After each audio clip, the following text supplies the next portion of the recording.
Hoje a gente vai mergulhar na figura de São José. Ele é um dos personagens mais importantes e, ao mesmo tempo, um dos mais silenciosos de todo o Evangelho. Vamos descobrir juntos como o silêncio de José, que pode parecer um vazio, é, na verdade, um dos testemunhos mais profundos de fé e obediência que a gente encontra na Escritura. A tradição da Igreja descreve São José com essas três palavras que são muito marcantes: augusta, castíssima e silenciosa. E olha, essa escolha de palavras não é por acaso, não. Ela captura a essência de um homem cuja força não estava no que ele falava, mas sim na profundidade do seu caráter e na sua prontidão para servir a um plano que era muito maior que ele. E isso nos leva à grande pergunta que vai guiar nossa conversa. O que esse silêncio de São José realmente revela para a gente?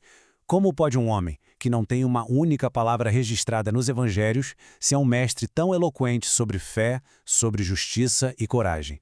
É exatamente isso que a gente vai explorar. Para a gente conseguir entender a fé de José, o primeiro passo é olhar para o casamento dele com Maria. Essa não era uma união qualquer de forma alguma.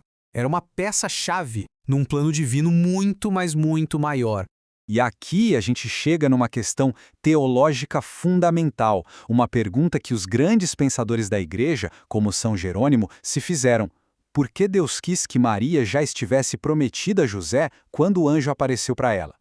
A resposta para isso revela a profundidade do plano de Deus. E as razões são realmente fascinantes. Primeiro, o casamento atestava a linhagem de Jesus, porque conectava ele oficialmente à descendência do rei Davi através de José. Segundo, era uma proteção legal para Maria.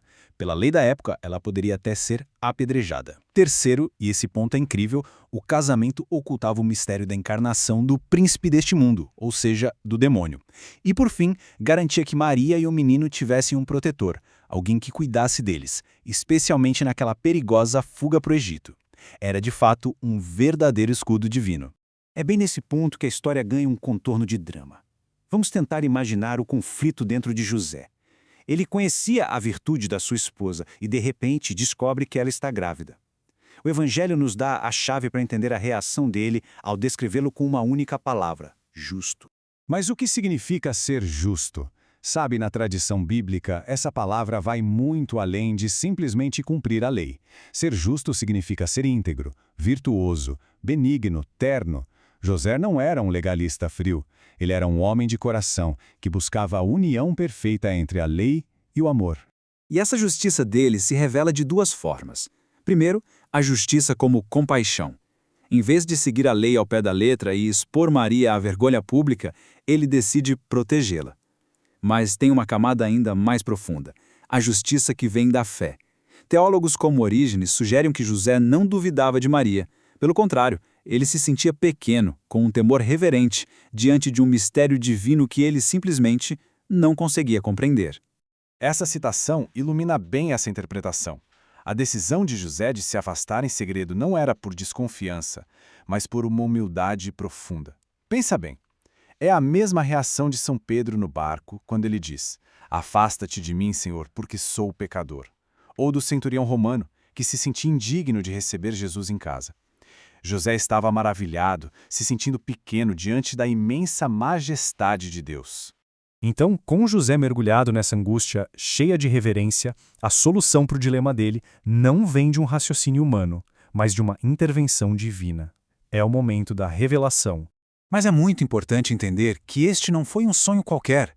A mensagem divina só pôde ser recebida e compreendida porque José já era um homem de profunda vida interior. Ele estava, digamos espiritualmente, sintonizado para ouvir a voz de Deus. E a mensagem do anjo é direta, é poderosa. Primeiro, ele chama José de filho de Davi, conectando-o na hora à promessa do Messias e lembrando do seu papel na história. O anjo não dá uma explicação lógica para acalmar José, mas revela a verdade. O que ela concebeu é obra do Espírito Santo. E então, o anjo confia a José uma missão de uma responsabilidade imensa. Ao dar o nome ao menino, José o assume legalmente como seu filho. Ele se torna o pai terreno e o guardião do Filho de Deus, inserindo-o oficialmente na história e na sociedade. E o nome por si só já é uma profecia: Jesus, que significa o Senhor salva. Este nome já revela a missão do menino. Ele não é apenas um rei terreno, mas o Salvador que veio para libertar seu povo dos pecados. Ele é o Emanuel, o Deus conosco, que foi prometido séculos antes. Com a dúvida resolvida e a missão revelada, a gente chega ao clímax do drama interior de José. E a resposta dele define o seu caráter e nos ensina a essência da verdadeira fé. É exatamente neste momento que o silêncio de José se torna mais eloquente do que qualquer palavra. Ele não debate, não questiona, não pede mais um sinal. A resposta dele é ação, uma obediência imediata, incondicional, que nasce de uma confiança total na palavra de Deus. O Evangelho resume tudo nesta frase simples e poderosa. José fez conforme o anjo do Senhor havia mandado, sem hesitação. A sua atenção interior se transforma em obediência imediata, e ele assume seu lugar como guardião da Sagrada Família e protetor do próprio Filho de Deus. A missão de José foi sublime, mas ele a cumpriu com uma humildade extraordinária.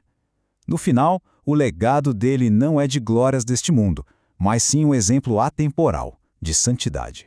O legado que ele nos deixa é um verdadeiro tesouro de virtudes: a santa pureza, a reverência profunda diante do mistério, a obediência dócil à vontade de Deus. Ele foi o chefe da Sagrada Família e o guardião na terra daquele que é o Rei do Universo. E o que talvez seja mais tocante é como a história dele termina. Uma vez cumprida a sua missão de proteger e criar Jesus, José simplesmente desaparece dos textos sagrados. Ele se retira no mais profundo e humilde silêncio, mostrando que a vida dele foi inteiramente dedicada a servir, sem buscar nenhum reconhecimento para si. E esta é a reflexão final que a vida de José nos propõe. As maiores transformações, muitas vezes, não vêm do barulho, mas da ação silenciosa, da obediência fiel e de um coração atento. A pergunta, então, não é só para a história, mas para os nossos dias. Como a obediência silenciosa pode, também hoje, transformar o mundo?